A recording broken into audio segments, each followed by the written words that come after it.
নমস্কার বন্ধুরা, আজকে একটা ছোট্ট ভিডিও নিয়ে আসলাম। 19 ডিসেম্বর এই বছরের শেষ অমাবস্যা ছিল। তো এবার আমি একটু অমাবস্যা মা কালীর উপবাস করেছি। তাই আমাদের পাশেই কালীবাড়ি ছিল, ওখানে আমরা গিয়েছি। ভীষণ এত সুন্দর করে সাজিয়েছে।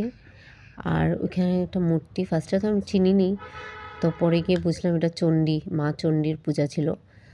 তো ওইখানে মাকে প্রণাম করলাম, করে কালীবাড়িটা পুরো দেখলাম কত সময়। যেহেতু পূজা এখনও কমপ্লিট হয়নি, হওয়ার পরে বলছে বলি হবে, তারপরে অঞ্জলি হবে। তো আমি পুরো ভিডিওটা করলাম।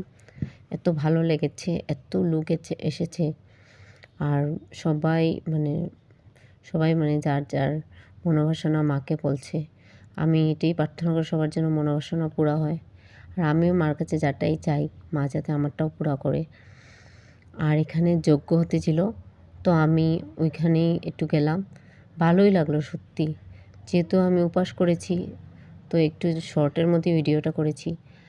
আর যেহেতু অঞ্জলির সময় এসে যাবে বলছে সবাই, তো একটু তাড়াতাড়ি করে ভিডিওটা করলাম। যদি আপনাদের ভালো লাগে প্লিজ লাইক, কমেন্ট, শেয়ার